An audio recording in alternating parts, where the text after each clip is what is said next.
Hello everyone, iOS 16.0.3 has officially came out, so let's go and take a look at it on the iPhone 10. Now this specific update was actually pretty crazy, and specifically more so for the newer models, in particular, but this update came out to about 890 megabytes on this specific device, but if you're rocking an older version of 16, then obviously it's going to be a little bit of a different story, so keep that in mind at the end of the day. Now, this specific version, like I mentioned before, brought a lot of different things to the table. If we go and click on General, if we go and click on About, this update, first of all, different build number than before. Obviously, everything's going to be different. But if we take a look at the release log, it was already a humongous update from before. But this says, and this update provides bug fixes and important security updates for your specific device, including the following. Now, there were some issues before on some other devices that we kind of talked about, so that is probably one thing to keep in mind. But here you can see incoming call and app notifications may be delayed or not delivered on the newer models. So with the 14 Pro and the 14 Pro Max, there was already a lot of issues there, and now it's been addressed a little bit more, which is good.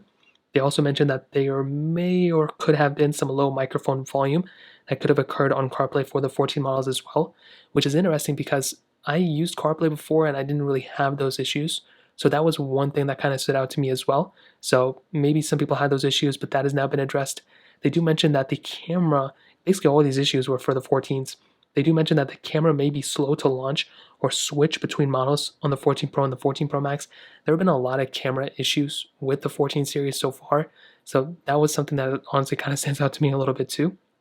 And they do mention that the mail application could crash when you receive certain mail-informed or mal-informed emails. So that has now been addressed too. Now I've only installed it and it's only been on my device for about 20 minutes or so, but scrolling through everything seems to be stable. I haven't had any boot loops or anything. The phone wasn't super hot to the touch either when I installed it.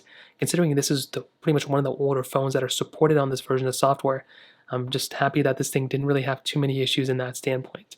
And the question is, should you install this update? If you're on iOS 16, I would already recommend installing this version of software. It's going to be the most stable version of software with probably the least amount of bugs. There's still going to be issues all over the place.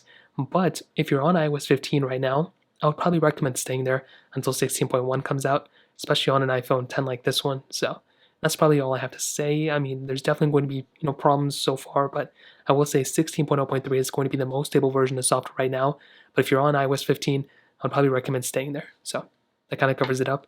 If you have any other thoughts or questions, please let me know in the comment section below. Hit the like button, that would mean so much, but definitely hit that subscribe button. More importantly than everything else, I love every single one of you guys. Hopefully I'll catch you guys in the next video. Peace out.